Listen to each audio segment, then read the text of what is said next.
जब मीरा जैसी मस्ती हमारे जीवन में आ जाए तो हमें समझ लेना चाहिए कि अब हम सही मार्ग पर कदम आगे बढ़ा रहे हैं, सही मार्ग पर आगे चल रहे हैं। मेरे प्रभु प्रेमियों, कहते हैं कृपया माताएं बातें न करें और प्रेम से सुने, श्रवण करें। भगवान सदाशिव के प्रति किया गया तुम्हारा पूजन, तुम्हारी सेवा साधना आराधना कभी भी बेकार नहीं जाती। यदि तुमने कभी भोलेनाथ को एक बिलपत्र भी चढ़ाया ना, तो वो भी तुम्हें उसका फल मिलेगा, परिणाम मिलेगा। एक बड़ा दिव्य सुंदर इतिहास कथानक आप लोगों को सुनाने जा रहे हैं। श्री नंदीश्वर प्रभु सनकादिक ऋषियों को सुना रहे हैं। सनकादिक महर्षि श्री वेदव्यास जी महाराज को सुना रहे हैं और वेदव्यास जी महाराज अपने परम शिष्य सूत जी को सुनाते हैं और सूत जी महाराज शौनक जी को लक्ष्य करके हम आप सब तक इस अपनी बात को पहुंचाते हैं। कहते हैं, आसीत काम्पिल्य नगरे सोमयाजी कुलोद्भव दीक्षितो यज्ञ दत्ताख्यो यज्ञ विद्या विशारद। प्राचीन समय में एक नगर था जिसका नाम है काम्पिल्य नगर। इस काम्पिल्य नगर में एक यज्ञ दत्त नाम के ब्राह्मण रहते थे। सदाचारी, वीर पाठी, त्रिकाल संतोपासक, गायत्री जापक, ऐसा दिव्य ब्राह्मण नाम है यज्ञ दत्त। इन श्री यज्ञ दत्त जी महाराज की पत्नी से इन्हें एक पुत्र हुआ जिसका नाम रखा इन्होंने गुणनिधि। गुणनिधि का मतलब होता है जो सद्गुणों का भंडार हो। लेकिन मेरी माताएं बहनें थोड़ा बड़े ध्यान से सुने, जिस घर में अकेला बेटा हो उस घर में माँ की जिम्मेदारी 10 गुना ज्यादा बढ़ जाती है, ये ध्यान रखना। यदि आपको अकेला पुत्र है, एक बेटा है, तो उसकी देख रेख तुम्हें 10 गुना ज्यादा करनी ही होगी। क्यों? क्योंकि अकेला होने के कारण पूरे परिवार का लाड प्यार इतना हो जाता है कि वो बच्चा इतने लाड प्यार में पलता और बढ़ता है कि वो जिंदगी की वास्तविकता से दूर होता चला जाता है। इसलिए मेरे बंधुओं, ऐसे बालकों में दुर्गुण भी बहुत जल्दी आ जाते हैं। लोगों की संगति और लोगों के दुर्भाव, ये भी ध्यान रखिए। जो तुमसे दुश्मनी मानने वाले लोग हैं, उनकी भी निगाह केवल तुम्हारी संतान पर ही होती है कि किसी भी तरह इसको दुर्गुणों में डाल दिया जाए तो ये स्वयं ही बर्बाद हो जाएंगे। इसलिए वह शराब, जुआ, स्त्री, प्रसंग आदि के बुरी लत लगा देते हैं और जब तक हमें पता चलता तब तक बहुत देर हो चुकी होती है, बहुत देर हो गई होती है। मेरी माताओं, वेद पाठी ब्राह्मण है, प्रातः 4 बजे से लेकर के मध्याह्न तक अपने नित्य क्रिया में मगन रहते हैं, लगे रहते हैं। जब कभी घर आते हैं लौटकर, आकर पूछते हैं अपनी पत्नी से कि बेटा कहाँ है, गुणनिधि कहाँ है? तो इसकी माँ चाहे बच्चा खेलने गया है तो भी झूठ बोल देती, कहा कि अभी अभी अपने साथियों के साथ में पढ़ने गया है, अभी थोड़ी देर पहले यहाँ पढ़ रहा था, अभी 2-3 साथी बालकों के साथ कहीं एकांत में बैठ करके वेद मंत्र याद कर रहा है, वेदांत पढ़ रहा है, व्याकरण पढ़ रहा है। इस प्रकार वह माँ हमेशा अपने पति से झूठ बोलती रही। और उसका परिणाम ये हुआ मेरी माताओं कि एक दिन वह गुण निधि इतने बुरे कर्मों में पड़ गया, जुआ मद्यपान आदि का इतना व्यसनी हो गया कि अब वो बिना इन दुर्गुणों के रह नहीं पाता। तो क्या करता, घर से पहले तो माँ से मांगता था पैसा, माँ तब तक लाड़ में देती रही। अब जब देखा कि बात बिगड़ती जा रही है तो माँ ने कुछ देना बंद कर दिया। तो रो के लड़के झगड़ के गुस्सा होके माँ से ले जाता रहा। और इस तरह फिर कुछ दिन बीत गए, लेकिन कुछ समय बाद जब इसे बिल्कुल मिलना बंद हो गया, तब एक दिन इसने अपने पिता को उस देश के राजा के द्वारा दी गई हीरे की अंगूठी मिल गई। किसी शास्त्रार्थ में, किसी दिव्य यज्ञ में राजा ने प्रसन्न होकर के उन श्री ब्राह्मण देवता को हीरे की अंगूठी दी थी, जो उन्होंने अपनी पत्नी को संभाल के रखने के लिए दे दी कि इसको अच्छे से संभाल के तुम रखना। और वो अंगूठी उस गुण निधि के हाथ लग गई और वो उसे लेकर के रात में भाग गया और उससे जुआ खेलने आया और जुए में वो अंगूठी हार गया। जो अंगूठी अपने पिता की थी, उस अंगूठी को जुए में दे करके अपने घर आ गया, अपनी माँ को भी नहीं बताया। और इस तरह कई दिन बीत गए। एक दिन वह ब्राह्मण देवता नगर में किसी सभा में बैठे हुए थे, तभी वह जुआरी व्यक्ति जिसको इसने अंगूठी दी थी अपने हाथ में वो अंगूठी पहन करके आया। जब इन ब्राह्मण देवता ने देखा कि अरे ये अंगूठी तो ऐसी मेरे ही पास थी, तुरंत उन्होंने जाकर के अपनी पत्नी से पूछा, देवी वो मेरी हीरे वाली अंगूठी कहाँ है? बोले यही कहीं रखी होगी, मैं देख लूंगी, ढूंढ लूंगी। तब जाकर के पुनः जब उससे मुलाकात हुई तो इन यज्ञ निधि ने कहा कि भैया ये अंगूठी तुझे कहाँ से मिली? क्योंकि ऐसी अंगूठी हर किसी के पास नहीं होती, ये तो बड़ी बहुमूल्य अंगूठी है, मुझे राजा ने दी थी, तुम्हें कहां से प्राप्त हुई? मुझे लगता है कि तुमने मेरे घर से इस अंगूठी को चोरी कर लिया है। मैंने अपने घर में से बहुत ढूंढवाया लेकिन मुझे कहीं भी नहीं मिली, इसलिए मुझे पक्का विश्वास है कि तुमने ये अंगूठी चुराई है। तो वो व्यक्ति अकड़ गया, बोले मैंने चुराई नहीं है, मैंने खरीदी है। और तुम्हें इतना ही अपनी चीजों का ध्यान है तो अपने बेटे पर ध्यान रखो। तुम्हारा बेटा जुए में धन हार गया था, तब वह इस अंगूठी को मुझे देके गया है। इन ब्राह्मण देवता के मानो पैरों तले जमीन ही खिसक गई। क्या कहा? मेरा बेटा जुआ खेलता है? तुम्हारी अकल तो ठिकाने पे है? अरे वो तो वेद पाठी ब्राह्मण है, वो दुर्गुणों में नहीं है।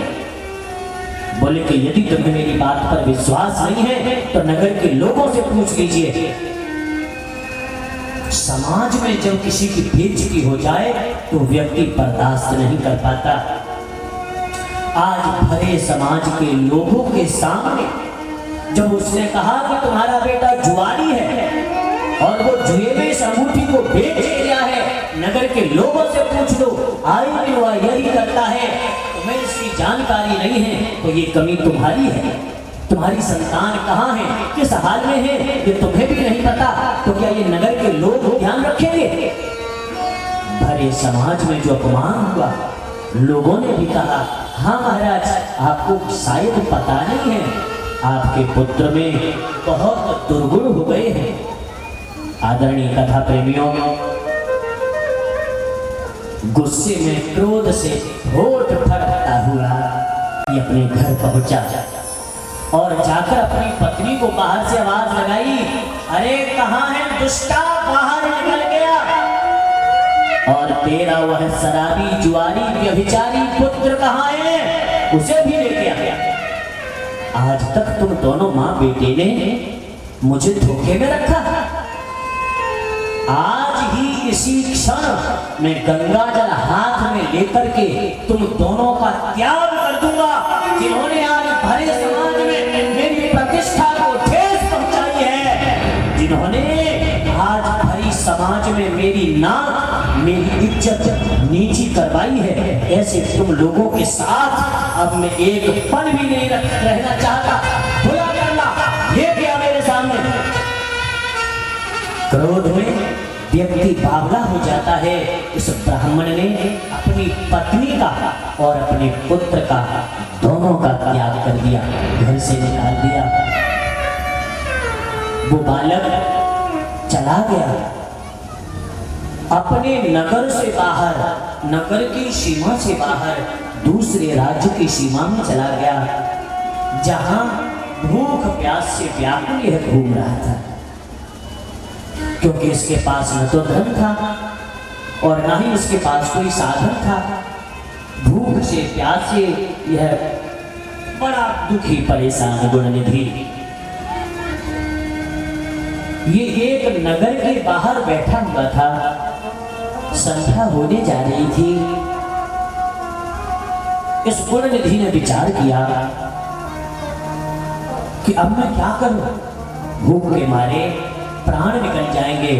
और वास्तव में ये संसार उन्हीं का होता है जिनके पास धन होता है। जिनके पास धन नहीं होता कोई उनका अपना नहीं होता, उनके दुख में कोई भी उनका सहयोगी नहीं होता। बैठा बैठा दुखी हो रहा है। मैंने यदि अपने पिता की बात मानी होती, यदि मैंने अपनी माँ की अच्छी बात मानी होती, तो आज मैं भी अपने घर होता, मेरी माँ का भी जीवन नहीं बर्बाद होता। लेकिन मैं तो अपना भी जीवन खा गया, अपनी माँ के जीवन को भी खा गया। आदरणीय सज्जनों माताओं, ऐसे बैठा बैठा ये दुखी हो रहा था, मन में पश्चाताप कर रहा था कि तभी इसने देखा कि गांव के कुछ लोग अपने हाथों में पूजन की सामग्री लेकर के किसी शिवालय की तरफ जा रहे हैं। गांव से थोड़ी दूर पर जंगल जैसा था, वहां पर एक भगवान भोलेनाथ का बड़ा दिव्य मंदिर बना हुआ था। उस मंदिर में पूजा करने के लिए, भगवान का 4 प्रहर का अभिषेक करने के लिए तो गांव के लोग जा रहे थे। ये गुणनिधि भी उनके पीछे पीछे चल दिया कि जब यह पूजा करके चले जाएंगे तब मुझे कुछ तो मिलेगा ना खाने को, कुछ तो मिलेगा भोजन आदि प्रसाद। ऐसा विचार करके ये थोड़ी दूर पर बैठ गया। वो सभी लोग बड़े भाव से भक्ति से भगवान सदाशिव भोलेनाथ का पूजन करते हैं, उनका अभिषेक करते हैं, भोग प्रसाद लगाते हैं। और उसके बाद जब उनकी पूरी पूजा हो गई तो वहीं मंदिर में प्रातः काल का इंतजार करने के लिए ये लोग सो गए। प्रभु प्रेमी सज्जनों, इधर इस गुणनिधि ने विचार किया, देखा कि सब लोग सो गए हैं, अब मुझे चलना चाहिए। तो ये किसी तरह बचते बचाते उस मंदिर में अंदर घुसा। जब व्यक्ति भूखा होता है ना, भूखा पेट और खाली जेब जो आदमी को सिखा देती है ना, वो कोई नहीं सिखा पाता। हाँ, विपत्ति के दुख के समय में जो आदमी सीखता है वो बिल्कुल सच्ची बात सीखता है। भूख प्यास के मारे व्याकुल इसके प्राण निकले जा रहे थे। ये मंदिर में जैसे ही प्रवेश किया, अंधेरा था, बिल्कुल अंधेरा, कुछ भी नहीं दिख रहा है। अब मैं ढूंढूं कहाँ? तो इसके पास जो वस्त्र था, उस वस्त्र को फाड़ करके इसने बत्ती बनाई है? और बत्ती बना करके दीपक की भांति जला करके शिवलिंग के पास रख दिया। बस इसने अपने जीवन में इतना ही पुण्य किया, केवल इतना ही काम कर पाया जी। लेकिन जैसे ही बत्ती बना करके प्रकाश में इसने प्रसाद देखा, उठा करके लेके भागने लगा। किसी व्यक्ति से ठोकर लग गई, उन सबने इसे चोर समझ के पकड़ लिया और जाकर के राजा को दे दिया। राजा ने भी इसे मृत्यु दंड दे दिया। आदरणीय सज्जनों, तो यह यज्ञ निधि का पुत्र आज राजा के दंड से मृत्यु को प्राप्त हुआ। लेकिन देखो मेरे भोलेनाथ की कृपा, सरासिर का आशीर्वाद कि वो जो उसने दीपक जलाया था ना, दीपक भी हम कैसे कह सकते, वो तो बत्ती थी, अकेली बत्ती जलाई। उस बत्ती जलाने के कारण केवल इस पुण्य की वजह से ये अगले जन्म में बंगाल के राजा अरंडम का पुत्र दंभ। समझ में आया? भोलेनाथ कितने दयालु हैं, कितने कृपालु हैं। ऐसे भोलेनाथ को छोड़कर भी हम दुनिया में अपना जीवन बिगाड़ लें तो हमारे जीवन का हत्यारा हमारे अलावा और कोई कैसे होगा? केवल बत्ती के कारण आज राजा का बेटा बना। इसका नाम है दंभ। पूर्व जन्म के संस्कार हमेशा हमारे साथ रहते हैं। पूर्व जन्मे जया विद्या, पूर्व जन्मे जय धनम, पूर्व जन्मे जया अग्रे अग्रे धावती।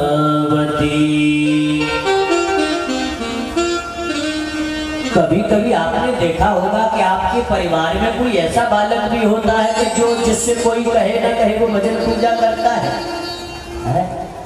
ऐसे भी बच्चे होते हैं। छोटे छोटे बच्चों को हम देखते हैं।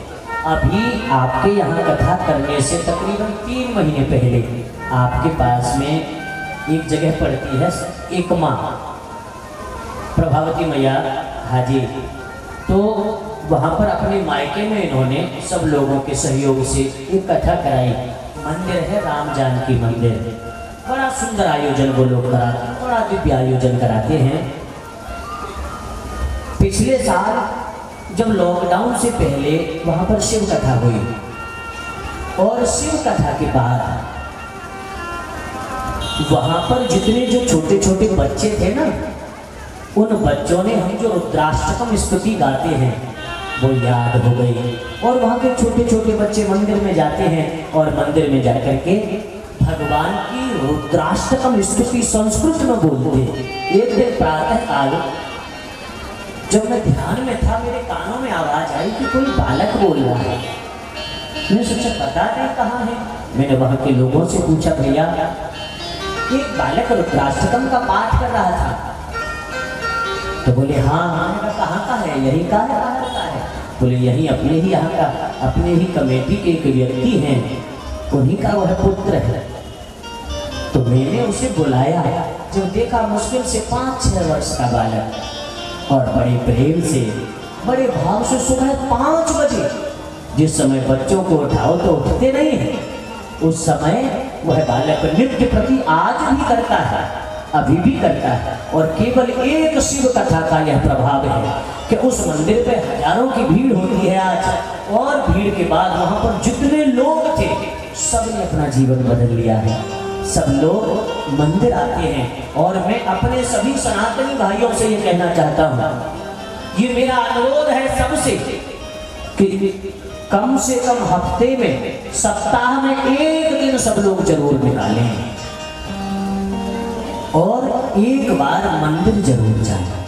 चाहे शनिवार का, मंगलवार का, जो भी दिन तुम्हें अच्छा लगे, वो नगर के लोग एक दिन निश्चित करके उस दिन सब लोग मंदिर पहुंचे, आरती करें, हनुमान चालीसा आदि का पाठ करें, और सब एक होकर के रहें, मिलजुल करके रहें, प्रेम से रहें, सद्भाव से रहें, सुख से रहें, शांति से रहें और सब अपने समाज के सब लोगों का मिलकर के सहयोग करें। एक दूसरे के सुख दुख में हम सहभागी बने। ये हमारे समाज की नींव है, ये हमारे समाज की जड़ है। एक सूत्रता, एकता। किन्हीं कारणों से मैं ज्यादा लफड़े और पचड़ों में नहीं पड़ना चाहता, सीधी सीधी बात आप लोगों से कहता हूं। पिछले कारणों से आज समाज में जो विघटन हुआ, उस विघटन को हमें रोकना है और सभी को मिलकर के एक साथ रहना है। यही अब समय की आवश्यकता है, यही समय की जरूरत है। थोड़े कहे को बहुत समझना, इस बात को अपने जीवन में जरूर धारण करना। सब लोग एक दिन संध्या काल को थोड़ा सा 10-5 मिनट का समय निकाल कर मंदिर जरूर जाया करो, दर्शन किया करो, भजन पूजा किया करो। अस्तु। सब लोग प्रेम से बोलेंगे जय सिया राम।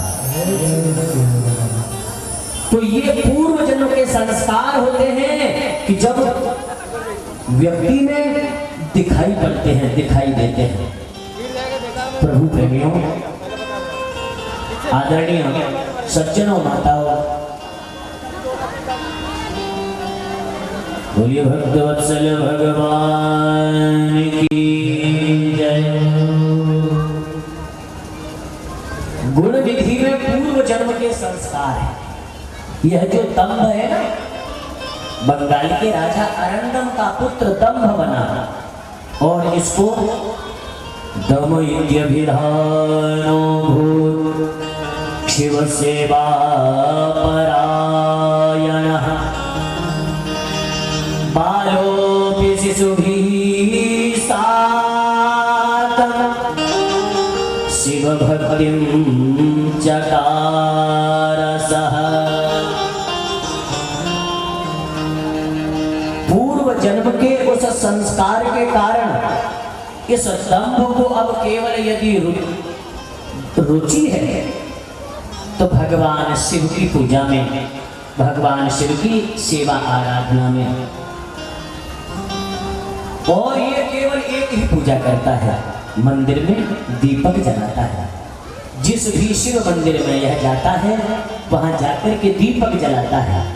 108, 1108 इस तरह से दीपक बना करके बड़े प्रेम से भगवान भोलेनाथ के मंदिरों को सजाता है।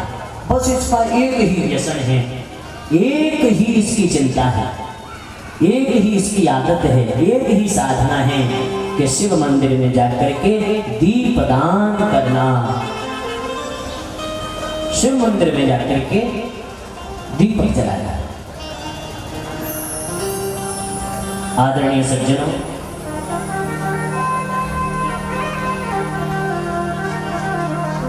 प्रभु प्रेमियों, जब राजा अरंदम की मृत्यु हो गई और यह दंभ राजा बना, तब इस दंभ ने राजा बनते ही, यानी राज गद्दी पर बैठते ही अपने सारे नगर में यह घोषणा कराई कि मेरे राज्य में जितने भी शिव मंदिर हैं, उन सभी शिव मंदिरों में दीपक जलने चाहिए। हजारों दीपक, जो दीपक जितने जलाना चाहे उतने दीपक जलाए। शिव माला यानी दीप माला से मंदिरों को सजाए और जो भी उसके लिए धन की आवश्यकता पड़े वो हमारे राज्य कोष से प्राप्त करे। लेकिन मेरे राज्य का कोई भी शिव मंदिर शाम को बिना दीपमाला के नहीं मिलना चाहिए। ऐसा आदेश, ऐसी आज्ञा पारित करके जब इस दंभ ने देखा कि शाम को सारे मंदिरों में दीपक जल गए हैं, तब यह अपने घोड़े पर बैठकर निकलता घर से और जितने मंदिर थे उन सब मंदिरों में जाकर के भोलेनाथ को प्रणाम करता। भोलेनाथ को प्रणाम करके फिर दूसरे मंदिर की तरफ चला जाता।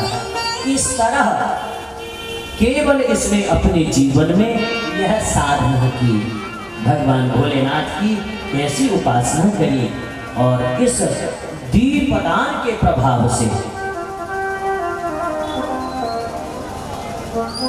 यह दंभ अगले तीसरे जन्म में कौन बना है? यह दंभ बना कुबेर। जो कुबेर है ना धनाधिपति, वह कुबेर बना है। सदीप वासना योगात् बहून् दीपान् प्रदीप्य वै अलकायाः पद्यभ्रद्रनो दीपशिखाश्रयः।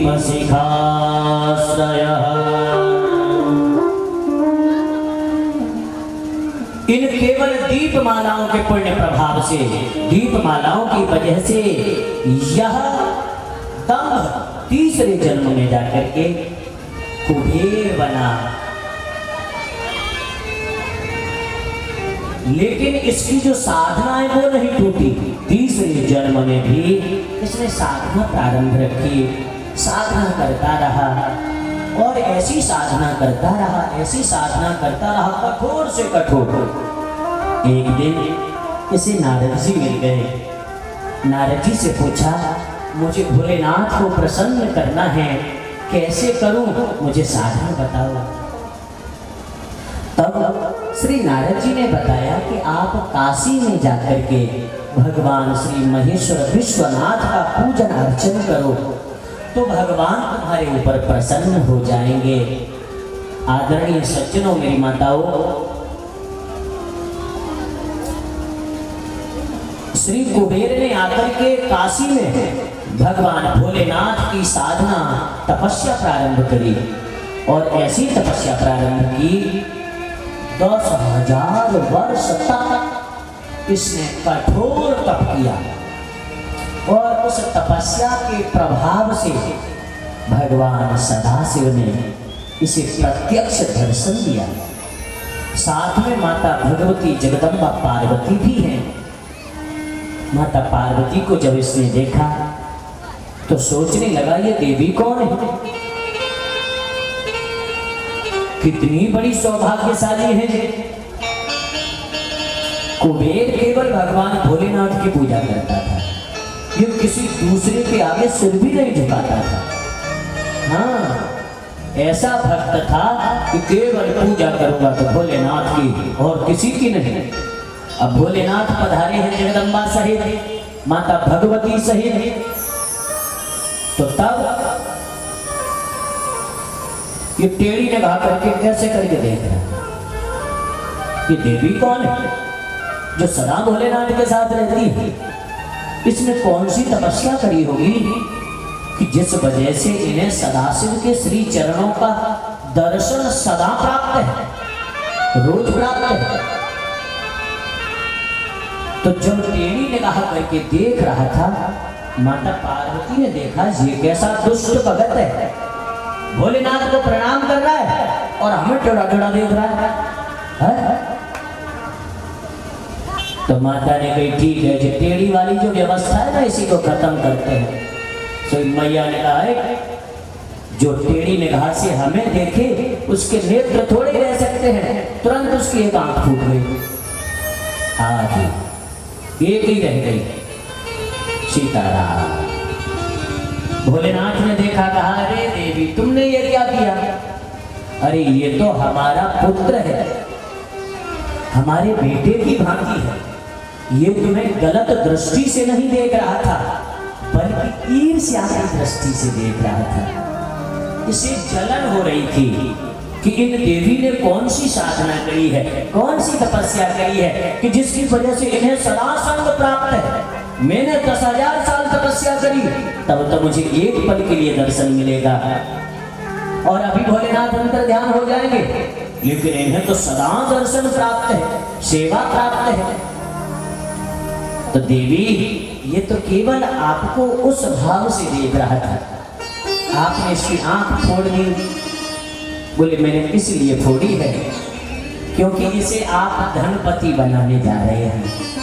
हाँ, भगवान भोलेनाथ की कृपा आशीर्वाद से धनाध्यक्ष बने हैं, अलकापुरी के राजा बने हैं श्री कुबेर। आज भी यदि कोई धनपति है, धन के मालिक हैं तो कुबेर है। तो धनी आदमी की एक ही आंख होती है, देखने में भले ही दो लगे, हाँ, लेकिन हकीकत में तो एक ही होती है। क्यों? क्योंकि धनी आदमी केवल अपना फायदा देखता है? केवल अपना लाभ देखता है। यदि मेरा लाभ हो रहा है तो तुम्हें हो जाए थोड़ा बहुत तो ठीक है, मेरा नुकसान करके तुम्हें लाभ नहीं होगा। तो जो केवल अपना लाभ देखते हैं, इसलिए भोलेनाथ ने कही कि देखो ऐसा है कि तुम्हारी जो दृष्टि है, तुम्हारी जो सोच है वो ऐसी है, इसलिए चिंता मत करो। आज भगवान भोलेनाथ ने जंगल में भूखा प्यासा डोलने वाला वो व्यक्ति जिसने केवल एक वर्तिका चढ़ाई, एक बत्ती चढ़ाई, और उस बत्ती के चढ़ाने से आज धनपति कुबेर बना दिया।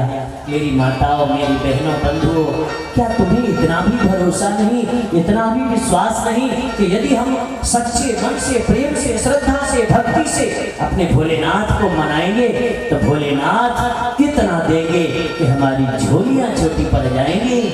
हाँ, देखो, भगवान से मांगना ये तुम्हारी अपनी समझदारी है। मांगते भी हैं तो हम क्या, हमारे मांगने की जो चीजें हैं ना वो भी कोई ऐसी ज्यादा बड़ी नहीं होती। एक भगत था, गाय भैंसे चराने जाता था जंगल में।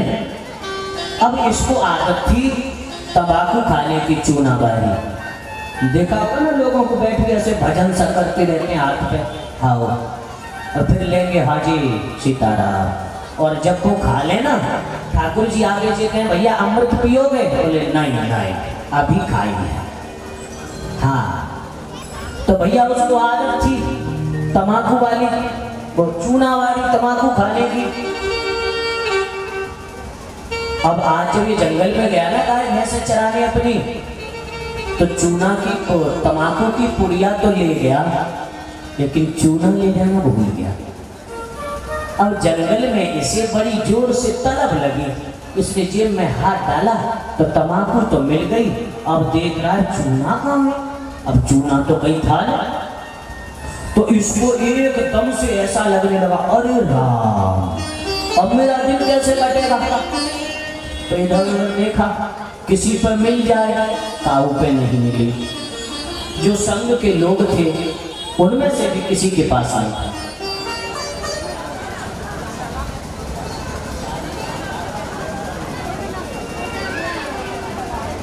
जय सिया राम।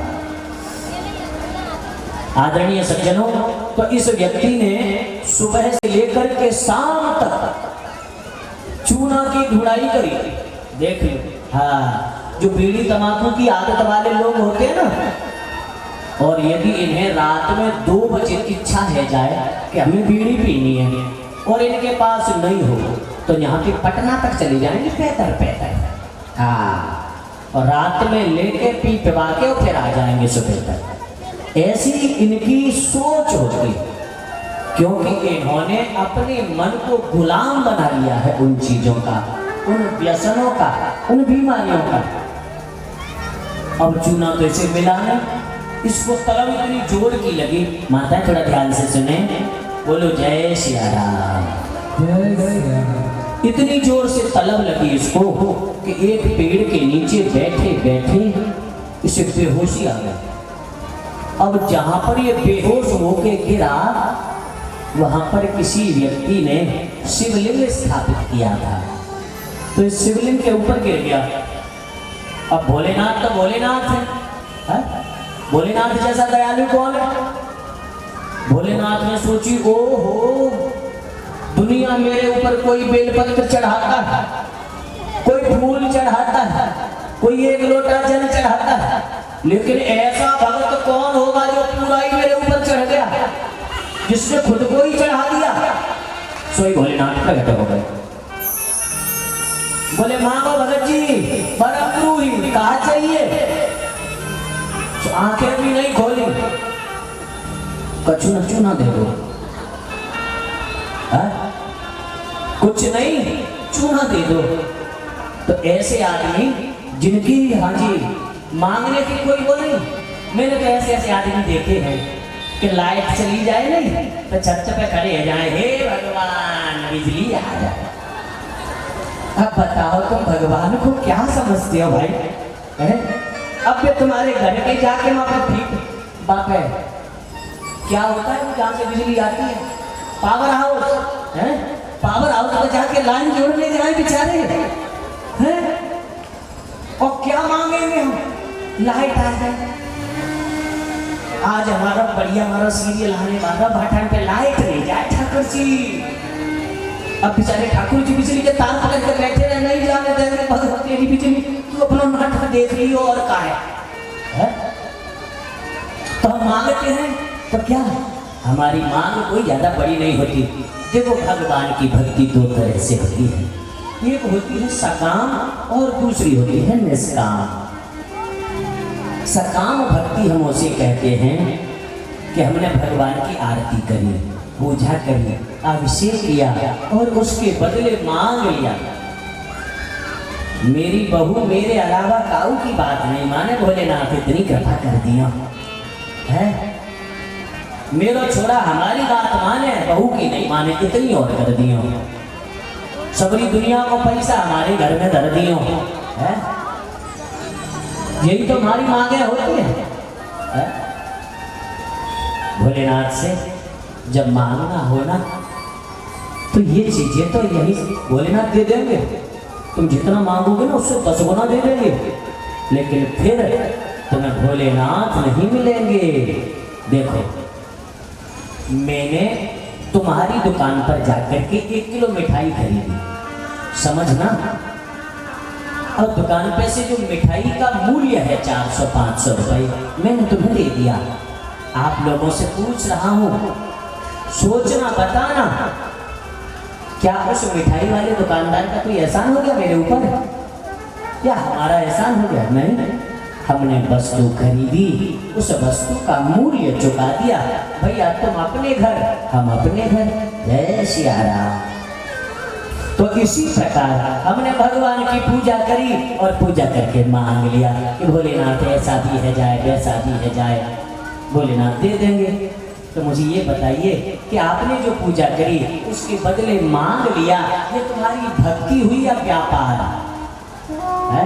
ये तो खुला व्यापार है, बिल्कुल खुले शब्दों में दुकानदार है, ये ले लो और ये दे दो है? तो देखो यदि हम कुछ नहीं करते तो ना कुछ से तो इतना करना भी अच्छा है। ऐसे ऐसे लोग मैंने यहाँ पर देखे हैं कि जिन लोगों ने अपने जीवन में आज तक कभी 1 लोटा जल भोलेनाथ को नहीं चढ़ाया, जिन्होंने कभी पूजा भी नहीं करी, पहली बार इस कथा को सुनकर के उनके मन में ऐसी भावना आई कि हमें पूजा करनी चाहिए, हमें साधना करनी चाहिए। मेरी माताओं बहनों, तो देखो सकाम पूजा करते करते यदि जीवन में निष्कामता नहीं आए, मांगते मांगते मांगते मांगते यदि तुम्हारा मन ऐसा न हो जाए कि हे भोलेनाथ अब मुझे कुछ नहीं चाहिए, बस आप मिल जाएं और किसी की अब हमें जरूरत नहीं है, किसी की भी हमें आवश्यकता नहीं है, तब तो वह तुम्हारी भक्ति है। नहीं तो भैया सीताराम सीताराम करते रहिए जब तक यह निष्काम प्रेम जीवन में नहीं आ जाता। सारी कामनाएं इच्छाएं शांत हो जाएं और केवल भोलेनाथ के चरणों की इच्छा इतनी तीव्र हो जाए कि भोलेनाथ को दर्शन देना पड़े। किसी आदमी ने पूछा, गुरुजी ठाकुर जी कब मिलेंगे, भगवान जी कब मिलेंगे? गुरुजी ने कहा भैया भजन करो, मिल जाएंगे, जरूर मिलेंगे। 8 बार खड़ा गया, गुरुजी भगवान कब मिलेंगे? बोले आज ही मिलेंगे बेटा, आज ही मिलवाऊंगा, क्योंकि यदि मैंने नहीं मिलवाया तो तू हर 8 दिन में आएगा मुझे पूछने के लिए। चल मेरे संग, आज तुझे मिलवाता हूँ भगवान से, प्रत्यक्ष दर्शन कराता हूँ। इतना कह करके अपने चेलवा को लेके चल दिए, चल भैया, और लेके पहुंचे एक नदी पे।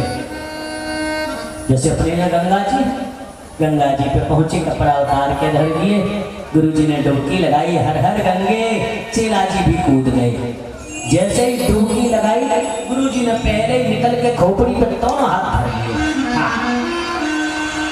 अब वो बाहर नहीं निकल रहे, अब वो हाथ पैर छटपटाए, अब आज से निकल नहीं रहे, अब छटपटाए बुरी तरह से, कैसे भी करके मेरे प्राण बच जाएं, एक बार छोड़ दीजिए, बस फिर तो मैं देख लूंगा। गुरुजी ने सोची कहीं सच में मर नहीं जाए, तो ही छोड़ दिया। अब भर भरा के गुरुजी में तो मर गया होता, काय को मर गया होता। अरे आपने मुझे अंदर रोक लिया, मैं तो सांस भी नहीं ले पा रहा था। तो बोले देख, ध्यान से सुन ले, जिस समय, उस समय जब तू जल में डूबा था, उस समय तेरे मन में अपने प्राणों को बचाने की जो व्याकुलता थी, वो व्याकुलता जिस दिन भोलेनाथ से मिलने की आ जाएगी, उस दिन भोलेनाथ तेरे सामने खड़े होंगे, तेरे आगे होंगे। मेरे बंधुओं, इसलिए प्रहलाद सरिस यदि निश्चल हो, सबरी की तरह यदि व्याकुल हो, ध्रुव सा दृढ़ निश्चय वाला,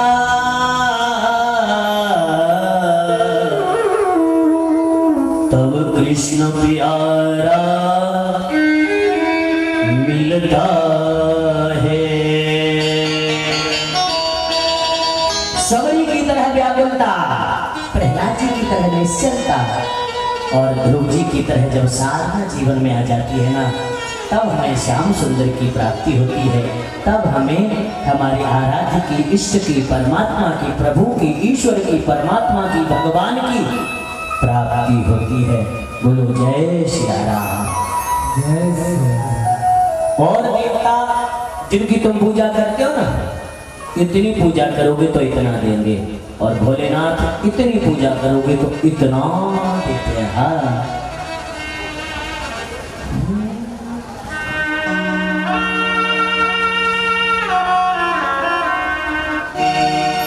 सभी देव देते हैं जग में, सभी देव देते हैं जग में, पल्ला झाड़ के वो मेरा भोला पापा देता भैया छप्पर फाड़ के, मेरा भोला पापा।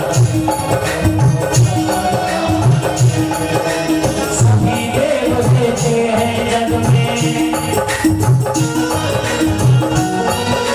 सभी देव देते हैं जग में,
किसी से छिपी नहीं है, सच्चा शिव का द्वार है।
राज की बात बताओ, भोले को अपना लो रे। राज की बात बताओ, भोले को अपना लो रे। राज की बात बताओ, भोले को अपना लो रे। राज की बात बताओ, भोले को अपना लो रे। तोरे कुछ करके इनसे अपना काम बना लो रे।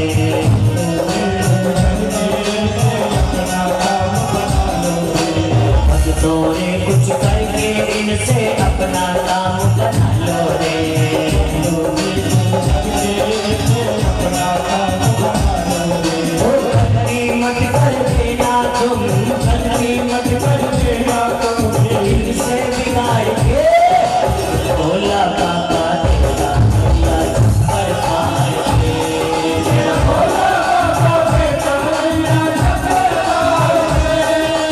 सभी देते हैं जग में मल्ला झाड़ के, सभी देते हैं जग में मल्ला झाड़ के। मेरा भोला बाबा तेरा भैया छप्पर फाड़ के।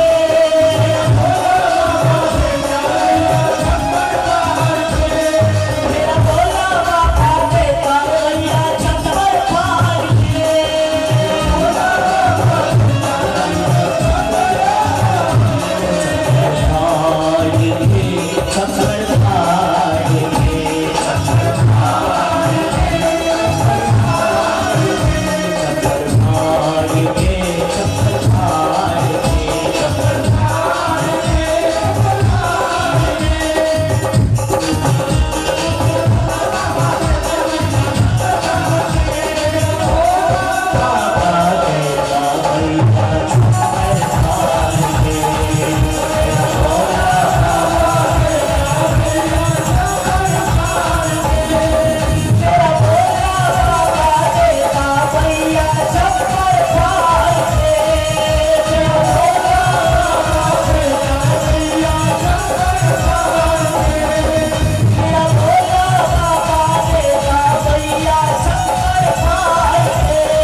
शंकर भगवान की, भक्तवत्सल भगवान की जय।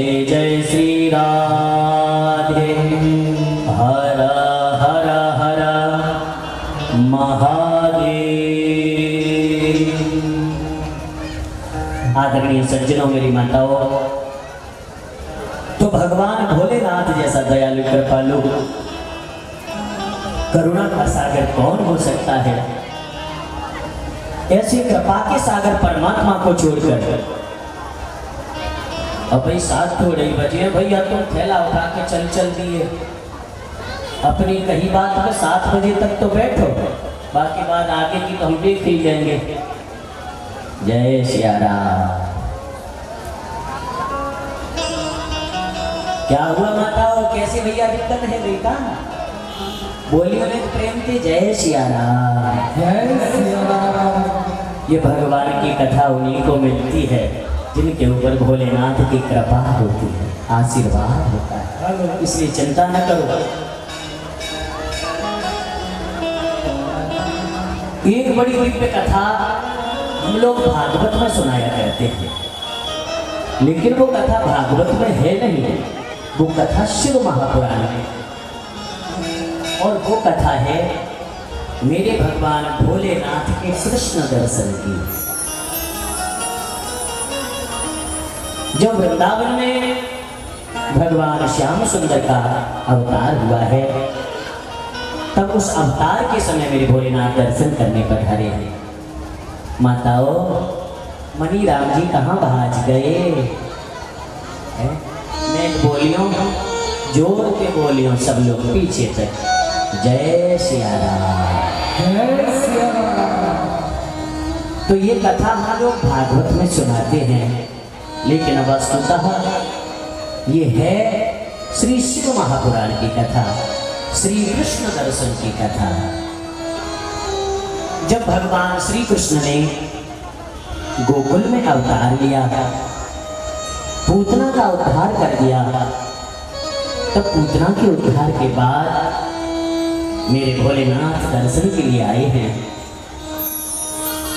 कहते हैं जैसे भोलेनाथ ने समाधि में दर्शन किया, देखा। जय सिया राम। देखो कछु लोग बीच बीच में ऐसे व्याकुल है रहे हैं कि जैसे बिना पानी के मछली, हाँ ऐसे बेचारे छटपटा रहे हैं पूरी तरह से। हाँ जी आजा, ऐसे अब आया कथा सुनने के तरीके पे जी। भोलेनाथ ने समाधि में देखा कि मेरे श्याम सुंदर का अवतार हो चुका है। कभी भी कहीं भी जब भी श्रीमन्नारायण अवतार लेते हैं तो मेरे भोलेनाथ दर्शन के लिए जरूर आते हैं, चाहे वह राम अवतार हो या कृष्ण अवतार हो। आज भोलेनाथ ने जैसे ही जाना मेरे श्याम सुंदर अवतार ले चुके हैं, तो दर्शन करने के लिए ये आए कैलाश से सीधे गोकुल में। आकर मैया के महल के बाहर आवाज लगाई, आलाख निरंजन। मैया यशोदा अपने घर के आंगन में बैठी थी, अपने लाला को लाड कर रही थी, दुलार कर रही थी। और अभी कुछ दिन पहले ही पूतना भी आ चुकी है, और वो भी लाला का दर्शन करने, आशीर्वाद देने ही आई थी। जब से पूतना आई है ना, तब से मैया यशोदा किसी दूसरे की गोद में अपने कन्हैया को देती ही नहीं। अब भोलेनाथ आ गए दर्शन कर। जैसे देखा अंदर से, मैया ने कही, कहा चाहिए बाबा जी? भोलेनाथ ने कही, मैया तुम्हारे लाला को दर्शन करवे के ताई हम आए हैं। मेरे लाला को दर्शन? भैया तुम क्यों करवे आए हो? और मेरा लाला तो कोई इतना सुघर सुंदर होना है, देखो वैसे कितना कालो कलूटो सो है, और जाऊं को तो रोज नजर लग जाए। तुम एक काम करो बाबा जी, हमारे पड़ोस में अभी 4-5 बालक पैदा भरे हैं, एक तो अभी कल ही जन्म लियो है, तुम जाके बाकी दर्शन कर लो, मेरे लाला को माफ करो। भोलेनाथ ने कही, मैया हमारे गुरुजी की आज्ञा है कि जाकर दर्शन करके आओ, और हम दर्शन करके ही जाएंगे। मैया योगी हैं योगी, और योगी की हट जानते हो ना, योगी हट दुनिया में प्रसिद्ध है। मैया ने कही, तो सुन बाबा जी, दुनिया में 3 ही हट प्रसिद्ध हैं, तुम्हारा काऊ में ना है, नंबर में ना है। पहला हट होता है बाल हट, दूसरा होता है राज हट, तीसरा और होता है, उसको कहने की मेरी भी हिम्मत नहीं है भैया। हाँ, तीसरे वाले हट को तो मैं भी नहीं कह सकता, लेकिन होता बड़ा पावरफुल है। मैं भी भुक्त भोगी हूँ। जय सिया राम।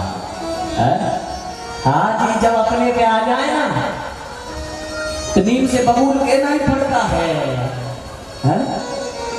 हाँ, तो जे कह रही ना बोले कि जे बबूल है नीम नहीं है, बेशक निगोरी लगी है बबूल ही तो।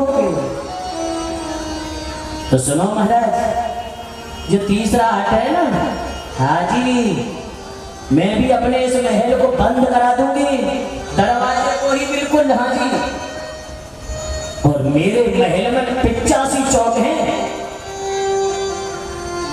कभी भी अपने लाला को यहाँ से निकलने ही नहीं दूंगी। बैठे रहना तुम दरवाजे पर, क्या कर लोगे?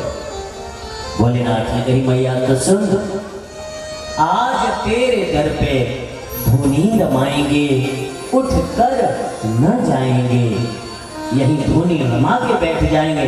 तुम्हारे लाला बड़े होंगे, खेलने जाएंगे, तब तो बाहर निकलेंगे। और सुन मैया, ब्याह तो करेगी अपने लाला को कि ब्याह भी नहीं कर? ब्रिज भाषा बोल रहा हूँ मैं, समझ में तो आ रही है ना? हाँ, अपने लाला को ब्याह नहीं करेगी का? और यदि अपने लाला को ब्याह करोगी तो तब तो दूल्हा बना के घर से बाहर निकालोगी, हम तो तभी दर्शन कर लेंगे। मैया ने कही बाबा जी सुन ले, चाहे कुछ भी है जाए, मैं कभी भी इस दरवाजे से आने नहीं दूंगी, तू सो जा, बैठो रही हो। भोलेनाथ ने कही ओहो, मैया तो जिद पकड़ गई, अब तो दर्शन मिलेगा नहीं।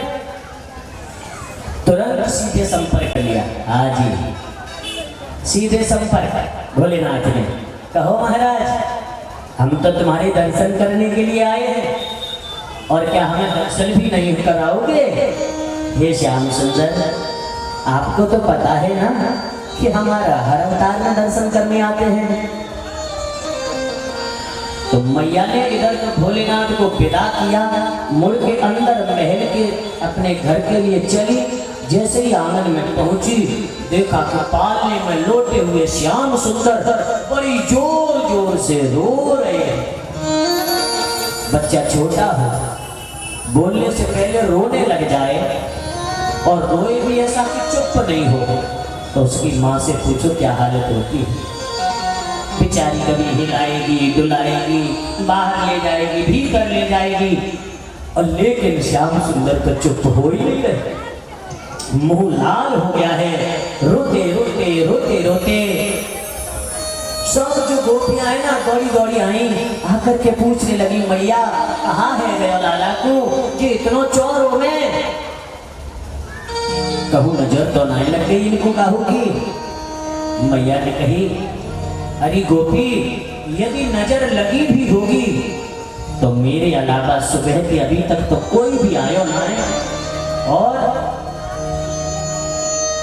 लगी होगी तो मेरी ही नजर लगी होगी, मेरी नजर लगी होगी।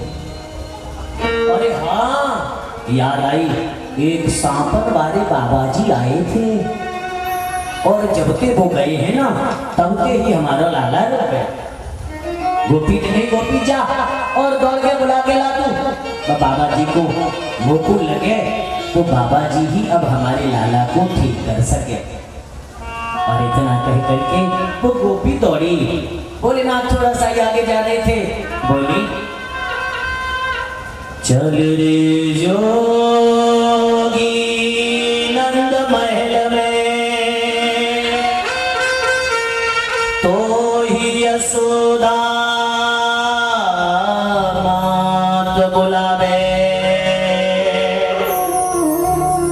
बाकी लाला को नजर लगी है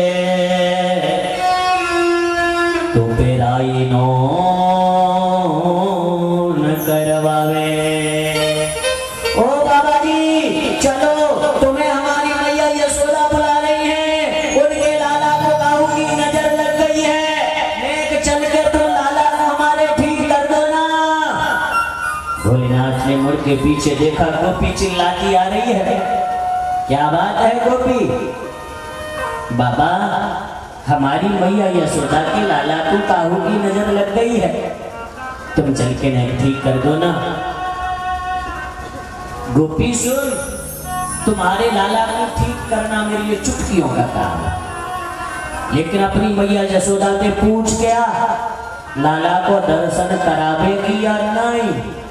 यदि दर्शन करावेगी तब तो लाला को ठीक कर देंगे, नहीं तो तुम जानो और तुम्हारी मैया यशोदा जाने।